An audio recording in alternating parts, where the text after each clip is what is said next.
Selamat pagi saudara, 20 Maret 2025 ini menjadi suatu momentum tersendiri bagi TNI. Kenapa? Karena memang pada hari ini DPR akan melakukan rapat paripurna dan yang kami dapatkan informasinya bahwa revisi Undang-Undang TNI akan diketok palu hari ini di rapat paripurna sebagai undang-undang. Jadi ini akan menjadi landasan hukum yang baru bagi TNI untuk melaksanakan tugasnya. Nah, untuk mendapatkan gambaran lebih jelasnya bagaimana terkait dengan revisi Undang-Undang TNI, saya juga ingin mendapatkan perspektif begitu ya dari seorang Mahfud MD yang merupakan Menko Polhukam 2019-2024 sekaligus ini adalah Ketua MK 2008-2013. Prof Mahfud, selamat pagi. Assalamualaikum Prof. Waalaikumsalam, Reno, apa kabar? Kabar baik Prof Mahfud. Semoga Ya, Prof Mahfud juga dalam kondisi baik dan semangat berpuasanya di Prof amin. Mahfud ya. Oke, Prof Mahfud Ya, tadi mungkin sudah mendengarkan apa yang disampaikan oleh perwakilan massa aksi yang menolak revisi Undang-Undang TNI. Tadi sudah saya sampaikan, mereka menilai revisi Undang-Undang TNI ini mengangkangi supremasi sipil, semangat reformasi, cacat politik, etika, dan hukum. Bagaimana Prof Mahfud sebagai Menko Polhukam yang juga memang Menko Polhukam 2019-2024 dan juga memang melanglang buana ya di dunia hukum menyoroti revisi ya, Undang-Undang TNI, Prof? ya. Pertama saya ingin mengucapkan apresiasi kepada para mahasiswa dan masyarakat sipil, Hmm. kemudian akademisi yang telah memperjuangkan aspirasi yang sangat bagus untuk pembaruan rancangan Undang-Undang TNI yang sudah berlaku ini. Hmm. Dari sudut prosedur sangat diapresiasi. Tapi dari sudut materi mungkin kalau saya melihat tidak ada perubahan yang signifikan ya. Karena sesudah mahasiswa protes, masyarakat sipil protes, hal-hal yang tadinya dianggap membahayakan itu sudah tidak ada lagi. Misalnya isu bahwa presiden dapat menempatkan pejabat militer di institusi sipil sesuai dengan pertimbangannya sendiri jika ada kebutuhan mendesak. Nah, itu tidak ada lagi sekarang pasal itu. Malahan beberapa yang masuk itu sekarang malah memperkuat undang-undang yang lama sesuai dengan ketentuan TAP MPR nomor 6 Hmm. dan nomor 7 tahun 2000 bahwa satu, Panglima TNI itu bertanggung jawab langsung dan di bawah kendali presiden. Itu tetap diperkuat malah. Yang kedua, urusan perumusan strategi, alutsista dan sebagainya ada di bawah koordinasi Menteri Pertahanan, itu tetap berlaku. Malahan yang agak baru mempertahankan pasal bahwa pejabat anggota TNI yang mau menjabat jabatan sipil harus memilih mengundurkan diri ya atau pensiun dini karena tidak boleh TNI aktif masuk ke jabatan-jabatan sipil. Ini konsekuensinya menyelesaikan satu masalah yang selama ini jadi perdebatan, yaitu munculnya Letkol Teddy Indra Wijaya di sekretaris kabinet. Selama ini sekretaris kabinet itu adalah pejabat negara setingkat menteri. Dengan penegasan ini tadi, maka mulai diketok palu ini, Letkol Teddy harus turun menjadi pejabat paling tinggi di eselon 2 kalau mau sekretaris kabinet. Di bawah sekretariat militer, dan sekretariat militer itu di bawahnya sekretaris negara. Ya. Gitu. Nah itu yang sekarang itu kan bagus ya. Lalu yang ketiga tentang perluasan jabatan sipil dari 10 sampai 16. 10 jabatan sipil itu ada di Undang-Undang nomor 34 tahun 2004. Ya, sudah 20 tahun. Nah, dalam perjalanannya itu lahir berbagai undang-undang yang menyebabkan ada 16 institusi dan itu sudah existing diberlakukan oleh peraturan perundang-undangan lain. Misalnya kejaksaan gitu. Dulu tidak ada, tapi sejak 3 tahun lalu ada undang-undang kejaksaan di mana di situ ada Jampitmil. Ya. Ada perluasan kejaksaan, ada Jaksa Agung Muda bidang pidana militer kan gitu. Nah, di situ kan perlu ada jaksa-jaksa yang tadinya auditor militer kan. Sehingga di situ sebenarnya sudah ada undang-undang masuknya kejaksaan itu ada undang-undangnya. Adapun BNPB itu juga sudah berlaku sejak zaman Pak Jokowi. Dan orang diam aja. BNPP ya, penjaga perbatasan itu dengan sendirinya memang menjadi tugas TNI karena menjaga kedaulatan teritori itu tugasnya TNI di perbatasan gitu. Dan itu sudah berjalan selama ini. Itu bukan baru-baru benar gitu. Kemudian cyber yang sekarang dipersoalkan, ada yang membuat petisi bahwa mempunyai untuk masuk ke masalah-masalah untuk menangani cyber. Jadi cyber itu sekarang menjadi alat penyerangan dan alat pertahanan di seluruh dunia gitu, mencuri informasi pertahanan, rahasia negara, intelijen dan sebagainya. Itu menjadi ancaman dari luar, tetapi juga menjadi alat pertahanan untuk melindungi perusakan infrastruktur pertahanan secara cyber dan sebagainya. Itu dulu namanya Lembaga Sandi Negara, sekarang diubah menjadi Badan Siber dan Sandi Negara. BSSN. Itu ditambah cyber aja, karena cyber itu dengan sendirinya tidak mungkin. Orang itu dibunuh dengan cyber itu Menteri Pertahanan Iran waktu berkunjung ke Baghdad, itu kan pakai cyber saja gitu. Nah, itu hanya penambahan dan peluasan istilah, tetapi tetap bidangnya pertahanan. Sehingga saya tidak melihat adanya sesuatu yang sangat substansial itu berubah atau menarik kembali ke militerisme atau dui fungsi ABRI.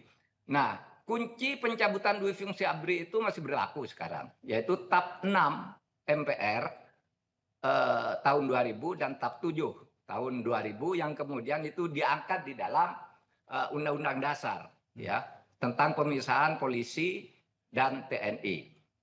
Nah, tentang penambahan usia pensiun itu kan tidak ada kaitannya dengan hubungan sipil militer ya. Orang memperpanjang umur itu tidak harus kalau umurnya perpanjang masuk ke institusi sipil kan tidak gitu. Nah, tetapi ada yang bagus dari ini. Misalnya ya, dengan adanya RUU ini kalau disahkan nanti, harus dilaksanakan secara konsekuen bahwa sekarang ini tidak kurang dari 4.000 orang anggota TNI harus ditarik dari BUMN. Karena tidak ada di 15 institusi sipil itu ya yang menyebut BUMN. Sekarang ini tidak kurang dari 4.000 orang. Kemudian ada instansi sipil yang diisi oleh oleh TNI selama ini tapi tidak masuk di situ, misalnya Kementerian Perhubungan dan KKP kalau masih ada, itu bisa ditarik, harus segera ditarik begitu ini diundangkan. Oke. Kemudian Letkol TNI itu harus turun atau mengundurkan diri atau harus turun ke eselon 2 sebuah undang-undang. Begitu juga ajudan untuk orang sipil yang dari TNI itu harus ditarik, dikembalikan ke polisi. Prof Mahfud, tadi Anda katakan Letkol TNI harus turun, ini kemudian maksudnya turun apa, Prof yang Mahfud? ada di luar itu banyaknya 2 batalion. Oke. Itu harus ditarik. Ya, dikembalikan ke induknya. Oke, Prof Mahfud, gitu. menarik tadi untuk membahas soal Letkol TNI karena ini juga menjadi perbincangan di publik begitu ya soal Letkol TNI ini. Tadi Anda katakan kalau revisi Undang-Undang TNI ini sudah diketok palu, sudah diundangkan, Letkol TNI harus turun. Itu maksudnya turun itu dalam artian apa, Prof Mahfud? Gini, kemarin Letkol TNI itu diangkat bersama Menteri Kabinet, ya kan? Ya. Berarti masih asumsinya kabinet yang lalu sekretaris negara itu adalah setingkat menteri seperti Pramono Anung dan sebagainya. Dulu kan setingkat menteri. Ya. Nah, dengan undang-undang ini itu sekretaris kabinet itu diletakkan 2 tingkat di bawah kementerian. Betul. Sekretaris negara, yang tertinggi itu Kementerian Sekretaris Negara, di bawahnya ada sekretariat militer atau sekretaris militer dan sekretaris presiden, di bawah ini baru ada sekretaris kabinet. Kalau undang-undang disahkan dan mau konsekuen harus itu yang segera dilakukan begitu undang-undang ini disahkan dan menarik kira-kira 2 batalion anggota TNI yang bertugas di instansi-instansi sipil. Jadi tidak ada yang mana sekarang yang dikatakan memperluas dui fungsi. Semua yang saya baca draftnya itu adalah dalam rangka pertahanan negara sesuai dengan tugas TNI. Misalnya melindungi segenap bangsa dan seluruh tumpah darah Indonesia. Itu termasuk ideologi perbatasan teritori, ya, dan keselamatan masyarakat dari kehancuran ideologi. Misalnya sehingga di situ masuk terorisme dan macam-macam lah yang selama ini dianggap mengganggu kita. Tapi saya sangat bersyukur bahwa civil society, mahasiswa, akademisi itu sudah berjuang selama ini, ya, dan berhasil mengeliminir hal-hal yang tadinya akan masuk ke atau membuka pintu masuk ke dui fungsi lagi. Sehingga sebenarnya ada hasilnya apa yang diperjuangkan. Karena tidak ada yang baru dari sini. Misalnya perpanjangan usia tidak ada hubungannya dengan sipil militer. Kayak di perguruan tinggi, kenapa kalau profesor pensiun 70 tahun, hakim agung dan MK, kenapa 70 tahun? Masa TNI mau 64 tahun aja tidak boleh, padahal mereka juga hanya perlu secara internal mereka masih dibutuhkan gitu. Nah, oleh sebab itu kalau masih ada demo sekarang bagus menurut saya untuk terus memberi tekanan publik dan terserah DPR sekarang mau menanggapi secara apa atas demo yang akan terus berlangsung ini, karena semangat demo itu adalah semangat demokratisasi agar Indonesia terhindar dari militerisme atau agar tidak kembali ke dui fungsi. Oke, Prof. Mahfud, tadi Anda juga mensyukuri bahwa dan mengajukan atau memberikan persetujuan bahwa prajurit TNI yang mau mengisi jabatan sipil di luar sejumlah kementerian lembaga yang sudah diatur harus mengundurkan diri atau pensiun dini. Ini kita setujui bersama. Tetapi saya tidak melihat di situ konsekuensi bagi prajurit yang tetap mengisi jabatan sipil di luar 15 atau 16 kementerian lembaga itu, tapi tidak pensiun dini atau tidak mengundurkan diri. Tidak ada itu diatur konsekuensinya. Apakah tidak bahaya, Prof? Oh, itu tidak perlu diatur undang-undang. Itu ada di peraturan Panglima dan ketegasan Panglima. Kalau Panglima tidak melakukan itu, rakyat bisa protes. Juga DPR bisa mengawasi bahwa itu tidak benar kalau Panglima tidak menarik kembali mereka-mereka yang ada 2 batalion ini ada di instansi sipil. Sekarang kan banyak tuh orang-orang sipil dikawal oleh tentara di mana-mana gitu. Harusnya ke polisi aja mintanya. Gitu. Karena yang pengamanan begitu yang sifatnya personal atau sipil itu polisi. Kecuali mungkin Panglima TNI sendiri atau Mabes, ya, Angkatan Udara, Laut, Darat dan sebagainya itu bisa dikawal oleh. Kalau institusi sipil atau orang sipil itu yang diminta untuk menjadi pengawalnya adalah ya polisi menurut undang-undang yang terbaru ini. Oke.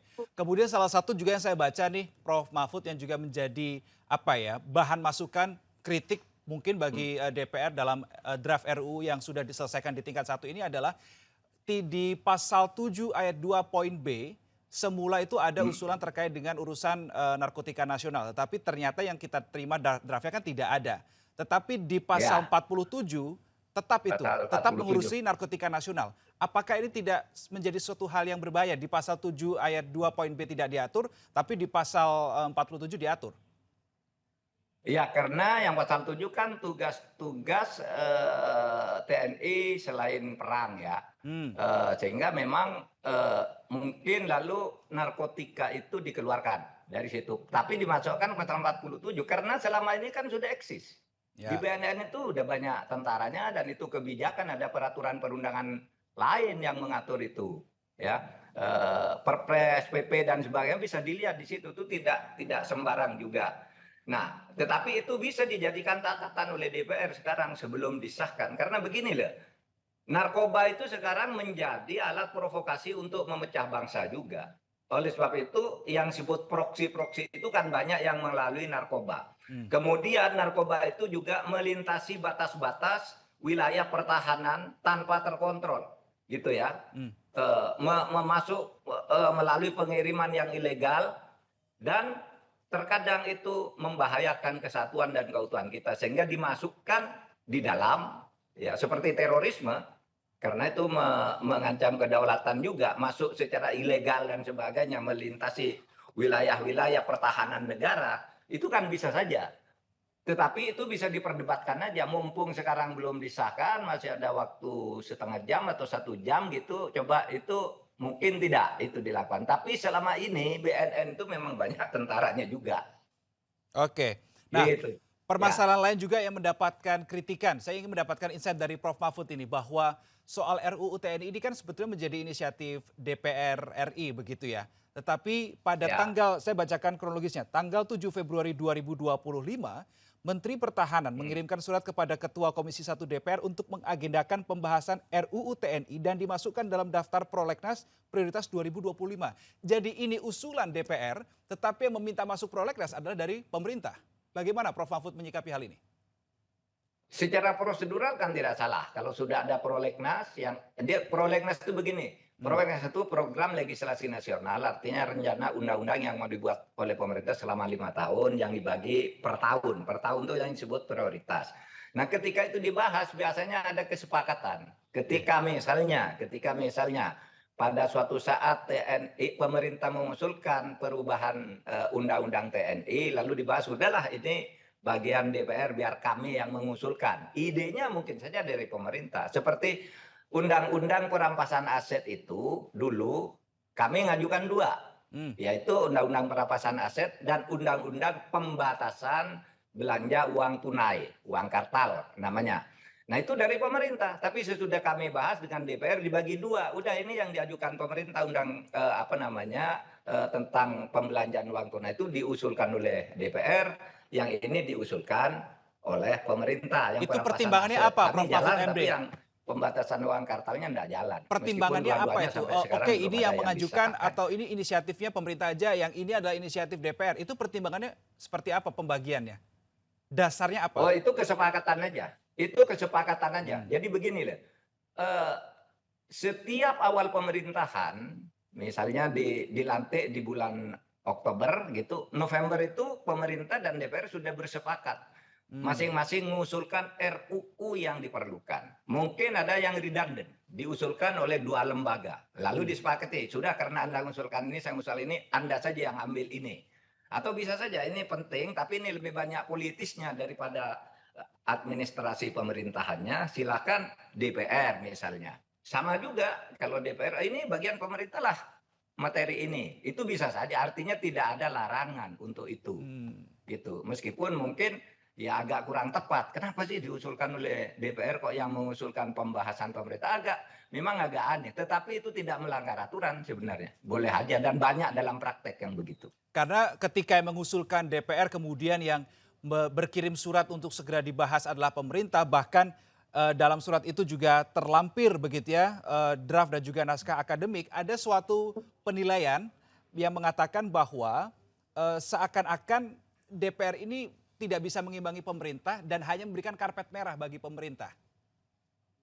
Bisa saja, bisa saja. Dan itu kritik kepada DPR. Jadi kritiknya kalau begitu pertama hanya mau memberi karpet merah, terlepas dari substansinya tadi yang sebenarnya tidak ada masalah substansial ya. Yang ada tuh masalah teknokrasi aja sebenarnya dari perubahan itu. Nggak ada masalah substansi yang mengarah ke dui fungsi. Tetapi bahwa prosedurnya seperti itu memang secara prosedural agak aneh. Pertama dibahas di hotel, yang kedua cepat sekali, yang ketiga tidak ada diskusi terbuka ya yang diliput oleh semua media massa. Tiba-tiba ya sifatnya begitu, di sidang dinyatakan terbuka untuk umum tapi kok di sebuah hotel, kan begitu, kan tidak, kan aneh itu. Itu bagian dari yang harus dikritik, bahwa prosesnya itu seperti selintutan gitu.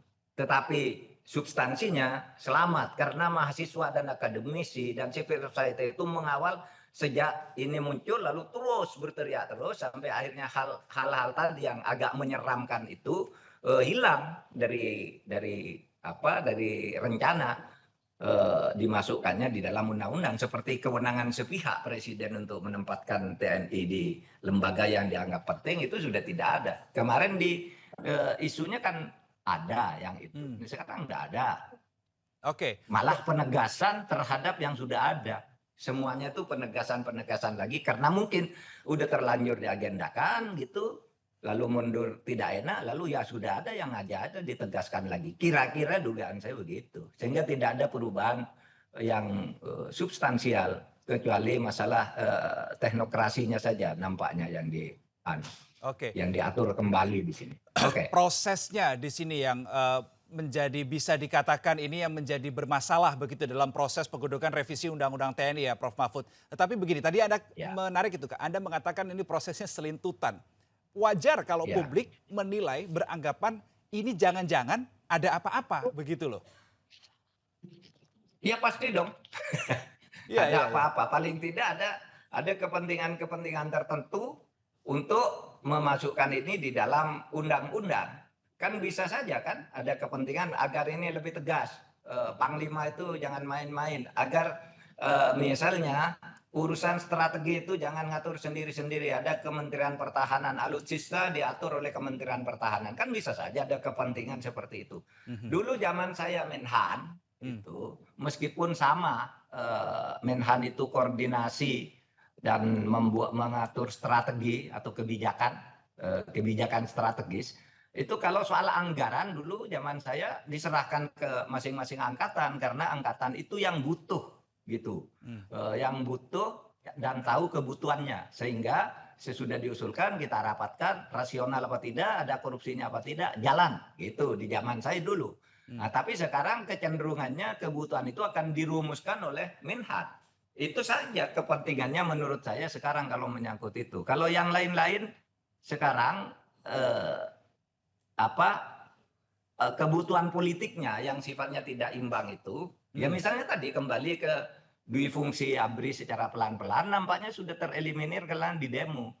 Jadi jangan merasa kecewa LSM, mahasiswa, akademisi yang berteriak setiap hari, setiap malam lewat medsos, lewat televisi dan seterusnya. Ini berhasil karena ini tidak ada perubahan yang substansi, melainkan hanya teknokratis saja kalau yang kita lihat. Coba saya ingin lihat mana yang substansi sekarang mengarah ke dui fungsi. Nggak ada kan?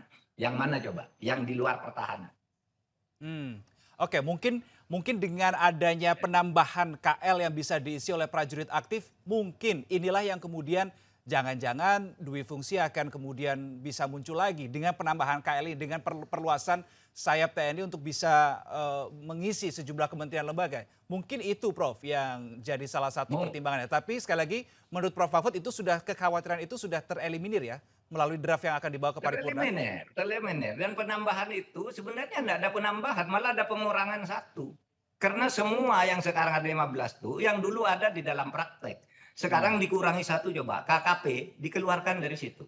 Yang lain tuh sebelumnya sudah ada berdasar peraturan perundang-undangan yang lain. Dan ingatlah, institusi sipil dari pusat sampai ke daerah itu jumlahnya kira-kira 900. Ya mulai dari kementerian sekian, lembaga non kementerian sekian, Pemda sekian, Pemkot sekian, dan seterusnya itu 900 lebih. Hanya diambil 15. Oke, baik. Iya.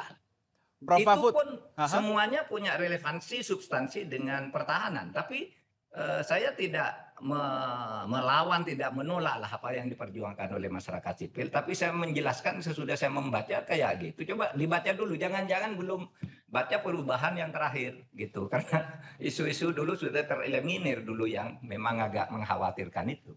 Oke, baik. Prof. Mahfud terakhir soal usia. Tadi Prof. Mahfud mengatakan bahwa wajar saja orang institusi lain juga usianya ada yang lebih sampai dengan 70 tahun begitu ya. Tapi pertanyaannya begini Prof. Mahfud, ketika batas usia pensiun ini belum dinaikkan, sejumlah perwira pun juga banyak yang non-job. Tetapi ketika usia ini ditambah usia pensiunnya, bukankah nanti akan membuka atau meluaskan kolam perwira yang non-job ini di sana? Sehingga mungkin konsekuensinya adalah membutuhkan tempat baru sehingga itulah alasan kenapa jumlah KL ditambah.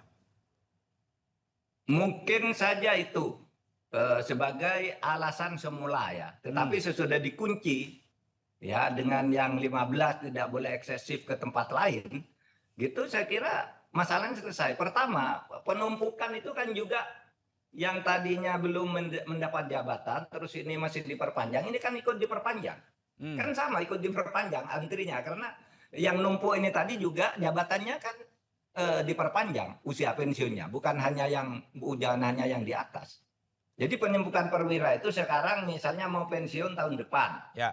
Loh kalau diperpanjang dong, ini makin banyak tumpukan enggak, karena ini juga yang antri ini juga diperpanjang juga usianya. Sehingga Oke. mungkin tahun pertama, kedua agak terasa, tapi sesudah itu kan normal kembali. Oke. Kalau Baik, saya Prof. ya, barisan urutan kan begitu. Ya, ya, ya. Gitu. Tapi Oke. oke itu ditampung semua. Mudah-mudahan nanti DPR bisa berdebat lagi dalam waktu singkat ini. Kalau bisa mencoret berapa butir silakan aja gitu. Kalau Oke. aspirasi yang sekarang ini kan bisa mencoret. Oh yang ini kalimat ini coret. Misalnya bisa kalau pleno menghendaki. Kan tidak apa-apa. Tidak Oke. harus dikembalikan lagi ke Balek atau ke Pansus yang sudah selesai di tingkat 1. Oke, baik. Gitu. Profesor Mahfud MD, Menko Polhukam 2019-2024 sekaligus Ketua MK 2008-2013. Terima kasih sudah bergabung bersama kami berbagi perspektif tentang revisi Undang-Undang TNI yang akan segera dibawa ke paripurna pada hari ini 20 Maret 2025. Terima kasih Prof. Mahfud, selamat pagi. Wassalamualaikum. Terima kasih. Sehat selalu Prof. Dan saudara, sebelum saya lanjutkan diskusi dengan sejumlah narasumber yang telah tersambung dengan kami di kesempatan kali ini, saya kembali ajak Anda untuk kembali melihat situasi terkini di depan gedung DPR RI. Kita akan bisa melihat bagaimana situasi terkini di depan gedung DPR. Lebih tebal begitu, sudah lebih ramai dibandingkan tadi kita mulai jam 8:30. Tapi tetap ada yang sama di situ, sejumlah massa anti revisi Undang-Undang TNI. Masih ada yang bertahan di sana, tenda-tenda juga masih nampak. Pengamanan juga sudah mulai nampak di sana. Polisi berjaga, ini sebagai langkah antisipasi ya. Kita tidak menuduh tetapi ini adalah suatu hal yang wajar dilakukan pengamanan jika memang dirasa ada hal-hal yang perlu diantisipasi begitu ya. Kita nanti akan kembali pantau situasi terkini di depan gedung DPR RI, saudara. Dan kita sudah tersambung dengan sejumlah narasumber di pagi hari ini. Yang pertama adalah Wakil Ketua Komisi 1 DPR RI, Dave Laksono.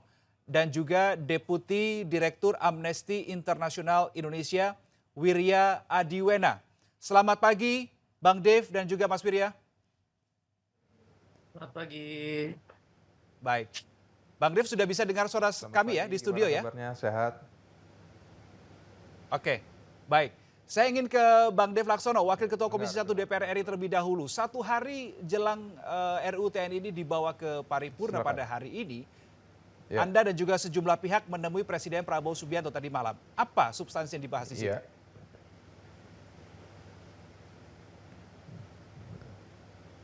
Ya, kita menyampaikan ke Presiden bahwa kita sudah menyelesaikan sejumlah DIM, kita sudah membahas, sudah sesuaikan dengan kondisi terkini, dan terus juga kita terus menjaga bahwa isi konten substansi akan undang-undang ini sesuai dengan pertumbuhan dan perkembangan demokrasi Indonesia, dan juga mempersiapkan TNI menghadapi segala macam ancaman-ancaman serangan yang terus berubah.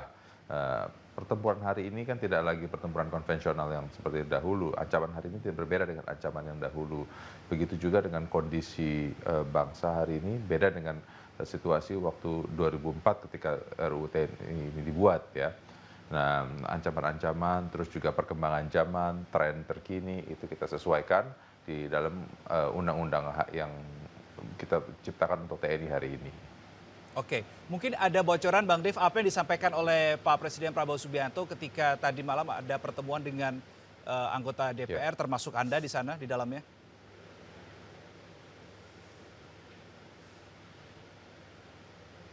Ya, Presiden mengapresiasi dan berterima kasih atas kerja kita yang dilakukan dengan cepat.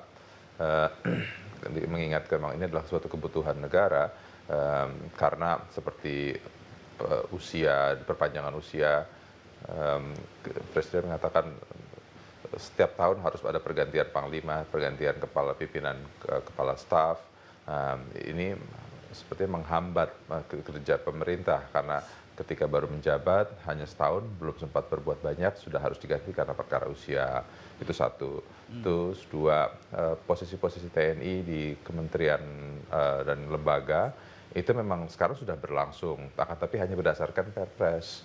Nah, dengan adanya undang-undang ini mengokohkan posisi supremasi sipil di dalam pemerintahan. Kenapa? Karena mereka bertugas sesuai dengan undang-undang dan terbatas posisi mereka itu, otoritas mereka itu untuk melaksanakan tugas pengamanan negara, untuk menjaga kedaulatan negara.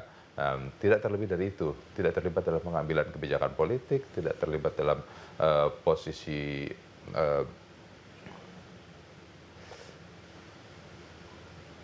untuk membuat keputusan-keputusan publik lainnya. Jadi hanya benar-benar terbatas untuk pengamanan negara.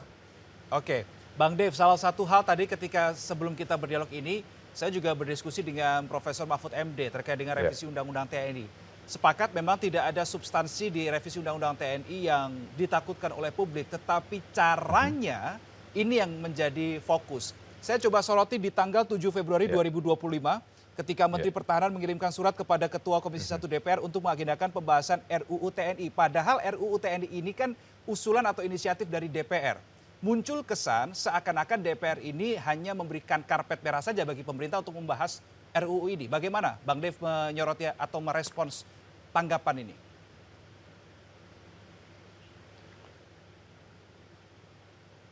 Semua prosedur yang telah dilakukan untuk menyelesaikan undang-undang TNI ini sesuai dengan aturan undang-undang di dalam undang-undang perundang-undangan dan juga yang hasil keputusan MK. Jadi hak untuk didengar, hak untuk mendengar, itu semua sudah kita lalui prosesnya. Jadi tidak ada masalah, tidak ada kendala tentang teknis siapa yang mengajukan, akan tapi yang penting itu adalah prosedurnya telah kita laluin sehingga tidak ada pelanggaran ataupun juga pemotongan kompas yang dikatakan lah ya. Oke, baik. Saya sudah tersambung juga di sebelah narasumber lain. Kita sesuaikan dan peraturan kita patuhi. Oke, baik. Saya sudah tersambung dengan sejumlah narasumber lainnya juga. Ada Wirya Adiwena, Deputi Direktur Amnesty International Indonesia, yang kemarin juga pihak Amnesty ini juga dipanggil oleh pihak DPR RI, begitu ya. Jadi Mas Wirya, pemanggilan sebagai salah satu pihak yang dipanggil oleh DPR RI terkait dengan RUU TNI ini bagaimana Mas Wirya? Apa yang pada saat itu disampaikan oleh Amnesty dan bagaimana respons DPR? Baik, terima kasih. Salam juga untuk para narasumber lain, Uda Ferry, Pak Dev, ada Mbak Bibius juga. Kami datang ke DPR kemarin itu sebagai bagian dari koalisi masyarakat sipil untuk menyampaikan beberapa poin yang pada saat itu kami pikir sangat krusial untuk disampaikan. Yang pertama, kami meminta agar pembahasan revisi UU TNI itu berlangsung secara transparan. Bahkan hingga sampai saat ini pun kami menilai bahwa pembahasannya itu masih cenderung tertutup. Draft lengkap RUU itu masih diterima dari jalur informal, tidak diterima secara publik. Dan ini menyulitkan kontrol masyarakat sipil, kontrol masyarakat luas terhadap proses pembahasan undang-undang yang berdampak luas bagi kehidupan kita saat ini. Yang kedua, kami juga sampaikan penolakan kami terhadap kemungkinan munculnya dui fungsi TNI karena mengancam demokrasi. Pada saat bersamaan kami juga menuntut penegakan supremasi sipil. Dalam kaitan ini kami meminta agar TNI aktif harus mengundurkan diri jika menduduki jabatan sipil, terutama jabatan-jabatan tidak terkait dengan fungsi pertahanan, dan perluasan jabatan sipil bagi TNI berdasarkan draft yang kami miliki pada saat itu mengancam supremasi sipil dan bertentangan dengan prinsip profesionalisme militer. Kami juga menyoroti OMSP, operasi militer selain perang, agar dibatasi dan diperlukan persetujuan DPR sebagai bentuk kontrol sipil. Di sana kami melihat ada beberapa hal yang tumpang tindih dengan tugas polisi seperti narkotika. Dan terakhir, kami pikir sebenarnya ketimbang merevisi UU TNI, salah satu hal yang urgent dibahas dalam kaitannya dengan reformasi sektor keamanan itu adalah revisi UU Pengadilan Militer. Poin mekanisme pengadilan umum untuk anggota TNI yang terlibat tindak pidana umum itu seharusnya segera dimasukkan dalam UU Pengadilan Militer. Dalam kaitan yang kami sampaikan tersebut, kami mendapatkan informasi saat itu dari pihak DPR Komisi 1 hanya akan ada 3 perubahan pasal, yaitu pasal 3, 47, dan 53. DPR waktu itu menyampaikan akan berupaya untuk tetap mempertahankan supremasi sipil, poin militer bisa berbisnis dibatalkan, jabatan di Kementerian Kelautan dan Perikanan serta terkait masalah narkotika itu dihapus, dan posisi militer di Kejagung hanya ada di Jampitmil, Jaksa Muda Oke, Pidana Militer. Mas Firya, ini yang Nah, menjadi permasalahan. Di pasal 7 ayat 2 poin B, memang tidak ada di situ peran terkait dengan narkotika. Tetapi di pasal 47, narkotika nasional ini tetap bisa diisi oleh jabatan TNI aktif. betul. Nah, ini hal-hal yang menarik sebenarnya dibahas ya, Mas, karena yang menyulitkan saat kita ingin diskusi pasal per pasal saat ini itu adalah kita berbicara draft yang mana saat ini. Oke. Hingga saat ini draft yang beberapa saat lagi akan difinalkan, akan diputuskan, itu masih belum muncul di wilayah publik. Jadi tadi kan disampaikan DPR sudah berusaha melakukan hal yang terbaik terkait koordinasi dengan pemerintah dan lain sebagainya. Menurut kami itu bisa dilakukan dengan lebih baik lagi karena yang terjadi saat ini itu kami nilai tidak transparan. Akan diskusi-diskusi yang seperti terjadi saat ini itu akan menjadi cukup sumir karena kita akhirnya menduga-duga ini draft yang finalkah? Apakah sudah ada perubahan barukah? Jangan-jangan seperti waktu itu disampaikan oleh Pak Dasko juga, diskusi-diskusi yang terjadi itu menggunakan draft yang lama.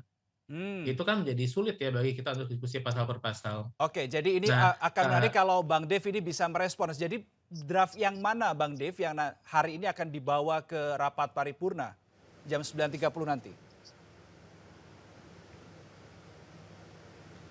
Ya, draft yang terakhir itu memang ini draft itu banyak yang berubah, bukan banyak yang berubah, banyak yang beredar.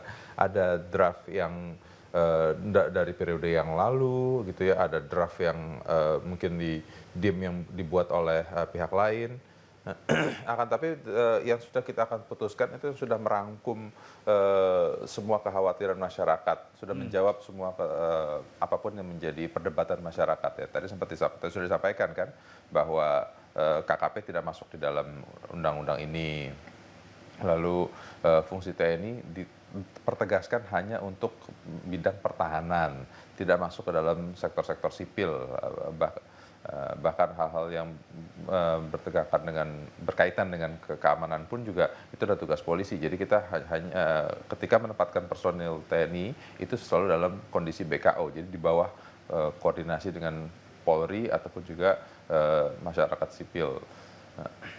Oke, yang juga menarik terkait di sini yang sudah tersambung dengan kami di sini juga adalah pakar hukum tata negara Mas Ferry Amsari.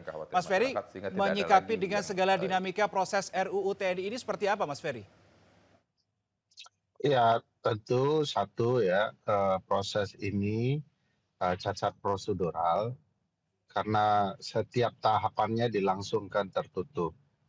Tadi misalnya ketika dijelaskan oleh Mas Dev ya, bahwa memang banyak draft rancangan undang-undang yang tersebar. Nah, sebenarnya itu menunjukkan DPR dan pemerintah tidak memahami konsep sosialisasi per tahapan pembentukan. Jadi yang disosialisasikan itu per tahapan. Misalnya tahapan perencanaan, draftnya draft perencanaan.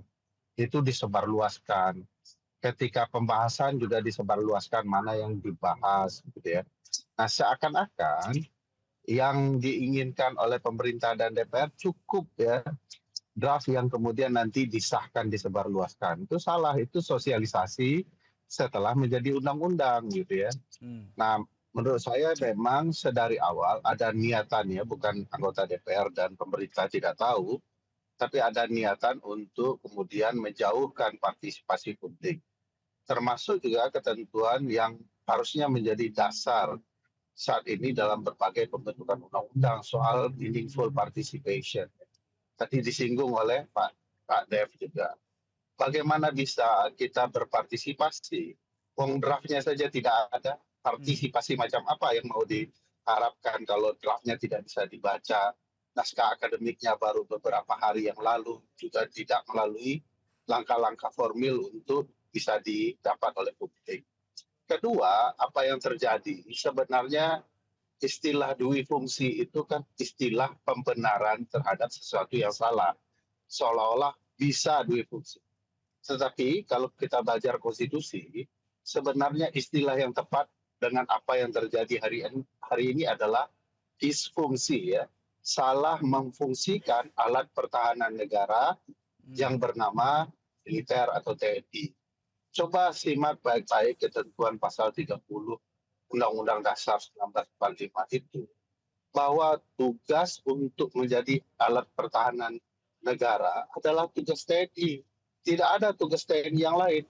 Sekarang TNI bisa bertugas di mana-mana, itu janggal menurut saya. Dan apalagi kalau kita perhatikan, sebenarnya berbagai perubahan itu kan cuma akal-akalan untuk membenarkan kebijakan yang salah sedari awal. Saya ambil contoh, kebijakan Seskap itu kan salah dari awal.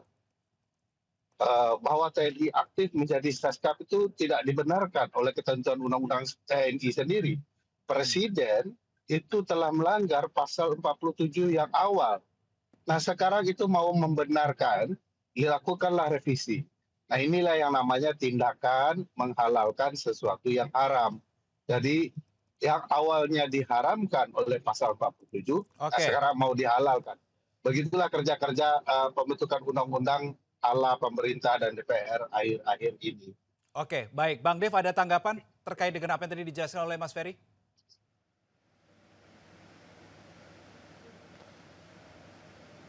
Ya, itu masukan yang kita bisa terima dan hal-hal yang dikatakan bahwa meaningful participation dan lain-lain itu sudah kita sesuaikan. Memang ada berbagai macam pandangan dan pendapat tentang orang-orang yang ada di luar melihat ada ketertutupan, ada sepertinya tidak keterbukaan. Akan tapi ketika kita melakukan konsinyering, itu memang selalu dilakukan secara tertutup. Akan tapi sebelumnya ketika kita melakukan belanja masalah, kita melakukan mendengar masukan dari publik, dari baik dari masyarakat sipil kah, dari para pepabri, terus juga dari para dosen-dosen dan juga guru besar, dari universitas-universitas, itu semua dilakukan secara terbuka. Nah, mengenai draft yang beredar, nah itu karena kan memang ini draftnya itu masih working draft, jadi sedang kita kerjakan. Jadi banyak input yang kita terima, banyak perubahan yang kita sesuaikan. Jadi banyak yang menganggap bahwa ini tidak terbuka, lalu diperdebatkan. Padahal sebenarnya kita tidak pernah menghambat masyarakat untuk mendapatkan akses informasi, dan kita selalu membuka diri untuk menyampaikan komunikasi melalui media massa ataupun juga kepada masyarakat secara umum. Oke, baik. Bang Dev, bagaimana terkait dengan tadi penilaian Mas Ferry dengan adanya revisi Undang-Undang TNI ini yang terjadi adalah, oke memang bukan dwifungsi kok, tapi disfungsi. Bagaimana tanggapan DPR?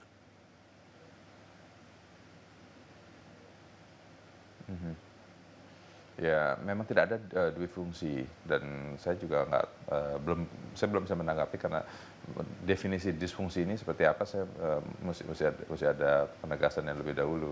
Akan tapi fungsi TNI justru kita pertegas bahwa hanya untuk pertahanan, tidak melewati batas-batas tersebut dan tetap di bawah kontrol presiden dan tetap patuh kepada supremasi hukum dan supremasi sipil.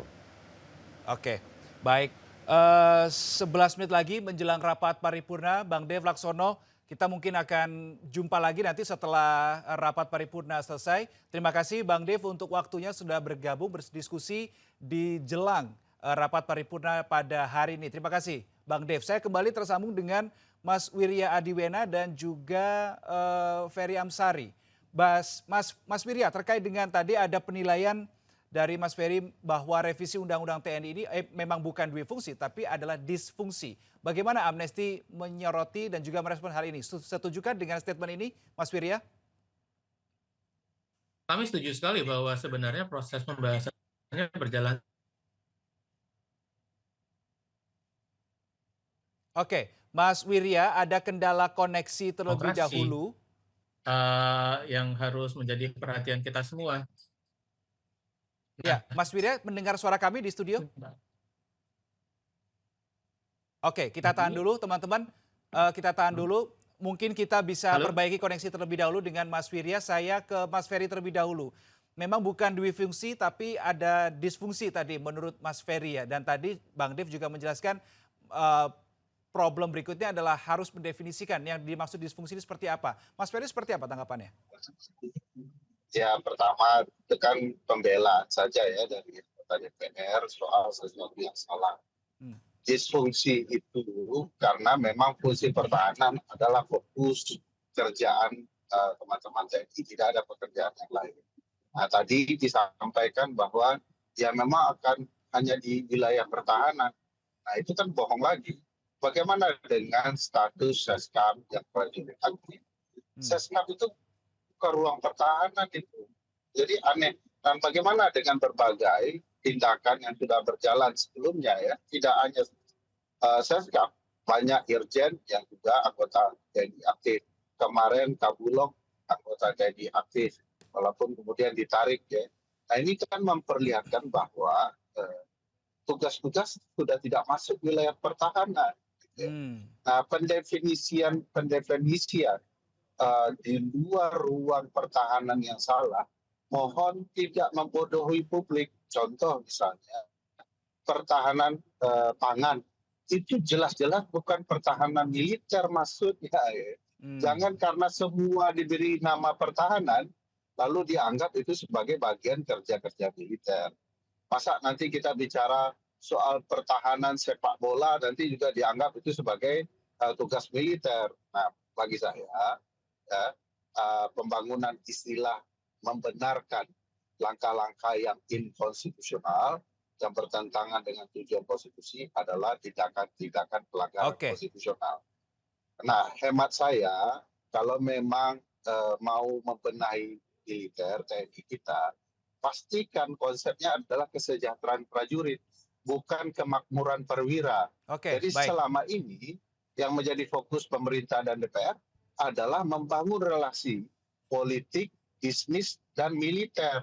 Nah, inilah dari awal sebenarnya kesalahan fatal, gagasan memperbaiki ketatanegaraan kita. Oke, Mas Ferry Amsari, pakar hukum tata negara, terima kasih untuk sudah bergabung bersama dengan kami di diskusi kali ini. Selamat melanjutkan aktivitas dan perjalanannya, Mas Ferry. Dan saya masih tersambung dengan Mas Wirya Adiwena dari Amnesty International Indonesia. Jadi Mas Wirya, Anda mengatakan tadi betul bahwa ini bukan dwi-fungsi tapi ini adalah disfungsi. Tetapi kemarin Amnesty ini kan juga sebagai pihak yang diundang oleh DPR. Apakah semua kejanggalan yang dirasa oleh Amnesty ini sudah dilontarkan semua ke DPR dan sudah mendapatkan respons yang positif pada saat itu sehingga membuat Amnesty tenang atau belum sebetulnya Mas Wirya?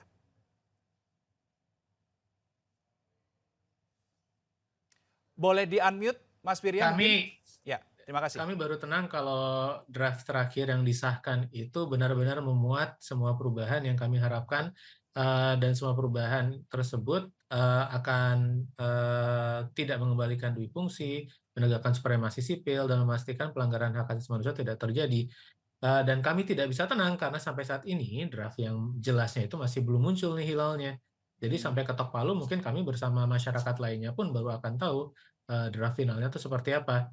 Dan tadi ada beberapa hal yang membuat catatan dari saya sendiri yang disampaikan oleh Pak Dev misalnya terkait penegasan tentang TNI itu hanya akan melakukan tugas pengamanan. Lalu pada saat berikutnya beliau juga mengatakan sebenarnya fokusnya adalah pertahanan. Dan ini adalah salah satu hal yang sebenarnya sangat penting untuk kita soroti bersama karena penggunaan terminologi keamanan dan pertahanan ini berpotensi tumpang tindih dan mengembalikan justru dwi-fungsi atau bahkan multifungsi TNI tadi. Dalam pasal 8 ayat 1 itu misalnya disebutkan tugas TNI Angkatan Darat itu menjaga keamanan wilayah darat. Ini maksudnya apa? Banyak potensi tumpang tindih di sini dengan tugas-tugas kepolisian. Walaupun di pasal yang sama itu ada terminologi melaksanakan pemberdayaan wilayah pertahanan di darat. Nah, hal-hal seperti ini tadi kalau dalam diskusi yang sudah terjadi seakan dikesampingkan. Dan itu membuat kami, kalau tadi pertanyaannya tenang atau enggak, ya belum tenang. Apalagi proses pembahasannya seperti sudah disampaikan baik oleh saya sendiri maupun oleh tadi Uda Ferry, itu sangat tidak transparan hingga saat ini. Lalu apa saja pada saat amnesti bertemu dengan DPR RI itu apa saja disampaikan dan bagaimana responsnya bisa disampaikan? Baik, seperti tadi saya sampaikan, kami sudah menyampaikan sebagai bagian dari masyarakat sipil poin-poin yang menjadi concern bersama kami terkait pembahasan yang tidak berlangsung secara transparan, penolakan terhadap difungsi, memastikan bahwa supremasi sipil tetap ditegakkan, pengunduran TNI aktif kalau menduduki jabatan-jabatan sipil, dan lain sebagainya. Dan memang ada beberapa hal yang disampaikan oleh DPR, tadi juga sudah saya sampaikan, namun apa yang disampaikan itu kan baru nyata saat dia termuat dalam undang-undang. Nah, ini yang Apa kita pada tunggu saat itu dan disampaikan harusnya apa? sampai palu diketuk itu kita kawal bersama-sama. Oke, apa pada saat itu yang disampaikan apa? Yang disampaikan itu hanya ada 3 perubahan pasal katanya. Pasal 3 tentang kedudukan TNI, pasal 47 tentang penempatan TNI di jabatan sipil, pasal 53 itu perpanjangan usia Usia pensiun pensiun. TNI. DPR janjinya akan berupaya untuk mempertahankan supremasi sipil, poin militer bisa berbisnis dibatalkan, dari 6 tambahan jabatan sipil yang diajukan, jabatan di kelautan dan perikanan, serta narkotika dihapus, dan posisi militer di Kejaksaan Agung hanya jaksa muda pidana militer. Oke. Nah, yang menjadi masalah di sini di draft yang saya dapatkan ya dan yang saya baca, Mas Wirya menunjukkan bahwa terkait dengan TNI AD, ALAU ini memang semuanya sesuai dengan matranya, mempertahankan di darat, laut dan udara. Tetapi ada ayat berikutnya menjelaskan bahwa ketentuan lebih lanjut ini bisa diatur dalam peraturan pemerintah. Nah, ini apakah menjadi sesuatu yang dikhawatirkan oleh teman-teman Amnesty juga atau tidak? Persis, terutama untuk Angkatan Darat yang bertugas di pasal 8 ayat 1B itu melaksanakan tugas TNI dalam menjaga keamanan wilayah darat, dan di pasal 1D-nya itu pasal 2-nya, pasal 8 ayat 2-nya, ketentuan lebih lanjut dapat diatur dengan peraturan pemerintah. Nah, ini seperti tadi saya sampaikan ada potensi tumpang tindih yang besar sekali dengan kepolisian. Dan tadi Ferry sudah membahas cukup ekstensif tentang tugas pertahanan dan tugas pengamanan. Pak Dave juga tadi sempat bilang bahwa tugas utamanya tugas pengamanan, walaupun kemudian tugas utamanya tugas pertahanan. Ini kan terminologi yang kalau kita bicara soal undang-undang itu harusnya sudah jelas di awal tujuannya itu seperti apa.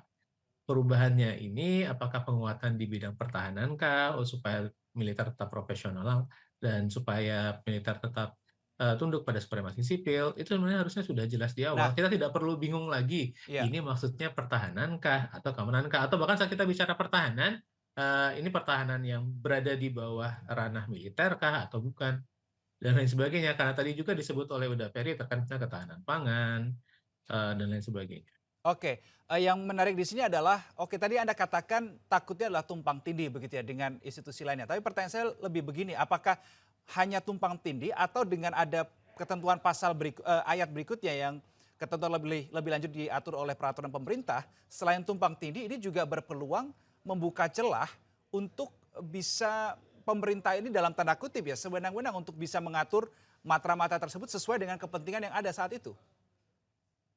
Nah, memang kalau kita lihat dari penjelasannya, yang dimaksud dengan menjaga keamanan wilayah darat itu adalah segala upaya, pekerjaan, dan kegiatan untuk menjamin tegaknya kedaulatan negara, keutuhan wilayah, dan keselamatan bangsa dari segala bentuk ancaman dan gangguan dari dan atau di wilayah darat. Nah, ini yang menarik kemudian bagaimana akan diinterpretasikan pada praktiknya nanti segala bentuk ancaman dan gangguan terhadap kedaulatan negara dan keselamatan bangsa nanti. Apakah misalnya nanti kalau misalnya pemerintah merasa masyarakat sipil yang menyampaikan kritiknya secara damai terhadap program-program pemerintah itu dianggap sebagai gangguan terhadap keselamatan negara, dan apakah kalau demikian militer boleh diturunkan? Oke. Soalnya kalau dari penjelasannya kan multitafsir sekali. Ini bisa memberikan justifikasi bagi tindakan-tindakan yang berujung pada pelanggaran hak asasi manusia, dan itu menjadi salah satu concern kami. Nah, makanya ya tadi kan ditanyanya apakah kami tenang, saya pikir belum tenang sampai saat ini masih kami tunggu sampai saat terakhir, dan sampai palu diketuk itu kami akan perjuangkan bersama-sama bersama koalisi. Mas Wirya, satu hal terkait dengan revisi Undang-Undang TNI ini adalah bahwa memang yang harus kita apresiasi prajurit aktif yang mau mengisi jabatan sipil di luar yang sudah diatur di Undang-Undang TNI wajib pensiun dini atau mengundurkan diri. Kita apresiasi hal itu. Tetapi yang belum jelas di sini adalah konsekuensinya tidak diatur di situ. Bagaimana menurut teman-teman Amnesty? Bagaimana jika disuruh mundur, disuruh pensiun dini, tapi tidak diatur sanksinya kalau tidak mundur, kalau tidak pensiun dini? Ya, ya ini kembali kepada poin di mana masih banyak masalah yang harusnya sudah selesai di awal itu tidak kunjung diselesaikan dan kelihatannya masih diburu-buru ya untuk berujung pada pengesahan. Selain masalah sanksi, tadi pada awal juga kita sempat berbicara soal narkotika, di mana pada kaitannya di OMSP itu sudah dikeluarkan, tapi TNI aktif, seingat saya, itu masih dapat menduduki jabatan di BNN, berdasarkan draft yang saya miliki. Betul. Draft yang apakah ini akan disahkan atau tidak, kadang-kadang Berarti kita juga draftnya kita penasaran. sama nih Mas Wirya, Nah, ini kan pegangannya nih. Iya, jadi saya kadang-kadang, jadi selama beberapa hari ini kita memang banyak diskusi terkait pasal per pasal tentang segala macam kemungkinan terjadi dan banyak sekali kemungkinan-kemungkinan yang tidak menyenangkan kalau kita prediksikan kalau semua hal yang muncul di draft awal itu kemudian disahkan, itu menjadi hal-hal yang harusnya menjadi perhatian besar kita terkait dua hal. Yang pertama tentu terkait supremasi sipil dan hubungan sipil militer di era ini. Ini ada perluasan jabatan, kalaupun nanti beberapa dikeluarkan, tetap ada perluasan, dan ini kan memungkinkan legitimasi terhadap perluasan-perluasan di masa depan dengan proses yang tidak transparan seperti ini. Ini memungkinkan munculnya normalisasi perumusan perundang-undangan yang berdampak luas terhadap salah satu hal menjadi pilar reformasi sektor keamanan, terutama di sektor militer ini kan adalah salah satu pilar reformasi, dinormalkan perubahan-perubahan pilar reformasi ini secara gampang. Itu hal yang harus menjadi kekhawatiran kita bersama. Yang kedua, proses demokrasinya sendiri di mana kadang-kadang saya terbayang kalau misalnya waktu itu teman-teman koalisi, teman-teman dari Kontras waktu itu tidak menggeruduk Vermont, yang ngomong-ngomong mereka sampai didorong-dorong dan kemudian dikriminalisasi, itu menjadi masalah tersendiri. Kalau mereka tidak melakukan hal tersebut, apakah kemudian kita dapat bertemu dan mengadvokasikan pasal per pasal? Apakah kemudian kita akan mendapatkan update walaupun secara informal tentang draft yang ada? Apakah kemudian kita bisa berdiskusi tentang beberapa perkembangan dari hari ini? Masa sih untuk sebuah undang-undang yang sepenting ini kita harus terus-menerus melakukan langkah-langkah drastis? Seharusnya kan ini sudah menjadi alamiah ya bagi perwakilan rakyat di DPR sana. Saat ada undang-undang yang penting, itu prosesnya dilakukan secara tertib, tidak terburu-buru dengan proses yang demokratis, transparan, dan melibatkan publik secara bermakna. Nah, jadi kembali ke yang tadi soal masalah sanksi, soal masalah jabatan, dan dari diskusi tadi pagi juga kita sudah melihat pasal per pasal, itu jadi seperti daftar belanjaan ya, daftar belanjaan masalah yang kita menjadi semakin menyadari begitu banyaknya pekerjaan rumah yang ditimbulkan oleh pemerintahan sekarang dan DPR sekarang. Mas Wirya, kalau Anda terhadap menyebut ini proses sebagai demokrasi daftar Indonesia. belanjaan, kalau Anda menyebut ini sebagai daftar belanjaan, pertanyaannya begini, siapa yang belanja dan untuk apa? Nah, itu pertanyaan bagus tuh. Mungkin jurnalis bisa menginvestigasi. Itu pertanyaan yang perlu kita ketahui sama-sama jawabannya. Oke, baik. Mas Wirya, kalau tadi Anda mengatakan bahwa ini prosesnya terburu-buru dan seterusnya, suasana atau pembahasan yang terburu-buru ini mencerminkan apa ya, urgensitas sehingga Undang-Undang TNI harus sangat segera disahkan, direvisi dan disahkan atau tidak? Nah, urgensinya kalau ada urgensi mungkin dapat dimengerti, tapi urgensinya apa? Itu kan hal apa yang sedemikian pentingnya sehingga bisa menjustifikasi proses yang seperti ini, yang kalau kata Uda Ferry tadi disfungsional. Kalaupun ada justifikasi terhadap perubahan-perubahan beberapa pasal, kalaupun misalnya kita melihat proyeksi bahwa postur pertahanan kita harus disesuaikan dengan dunia kontemporer, dan kemudian misalnya kita bisa bikin naskah akademik yang lebih bagus dari yang ada saat ini untuk menjustifikasi hal tersebut, itu kan butuh waktu sebenarnya. Butuh waktu untuk melakukan analisis yang mendalam, butuh waktu untuk kemudian mendiskusikan pandangan-pandangan yang ada, butuh waktu untuk sekedar mengupload draftnya ke website.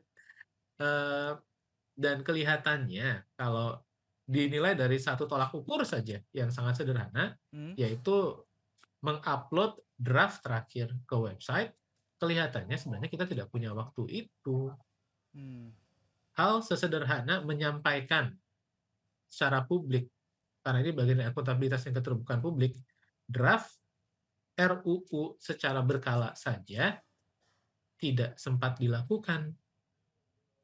Jadi saya tidak bisa membayangkan urgensi apa yang menjustifikasi di saat ini proses ini. Kita tidak sedang mengalami pandemi lagi, kita sedang tidak diserang oleh siapapun. Kalaupun misalnya ada perubahan yang bisa dipikirkan, saya pikir kita punya cukup banyak waktu untuk mendiskusikannya. Dan kalau misalnya kita pengen terburu-buru, justru PR lama seperti masalah revisi Undang-Undang Pengadilan Militer kalau terkait TNI, itu sudah masuk ke dalam agenda lama, tapi itu kok toh tidak kunjung disahkan. Oke, nah ketika mungkin soal urgensi ini kan, oke, mungkin buat Mas Wirya, buat masyarakat sipil, buat kami juga ini tidak urgensi, tidak mendesak sekali begitu. Tapi ketika ini dikebut, kira-kira yang menganggap ini urgent siapa? Ya itu pertanyaan kita semua tuh. Siapa dan apa alasannya? Kalau dari masyarakat sipil, dari masyarakat secara umum, saya pikir concern kita lebih ke saat ini misalnya kemarin IHSG anjlok, dampak ekonomi yang meluas, kemudian situasi ekonomi yang kelihatannya makin sulit, banyak laporan terkait situasi penyerapan ekonomi, konsumsi ekonomi saat ini yang kurang baik. Soal efisiensi anggaran yang berpengaruh kepada BPJS, itu mempengaruhi masyarakat luas, pemerataan pendidikan, pemerataan kesehatan. Banyak hal sekali ya, saya pikir dalam situasi saat ini, itu yang urgensinya lebih kelihatan nyata dan berpengaruh kepada masyarakat luas. Jadi kalaupun ada urgensi, yang saya sampai saat ini masih bisa belum bayangkan, kelihatannya yang merasa urgen dan penting itu bukan masyarakat. Tapi? Nah, tapi siapa? Coba.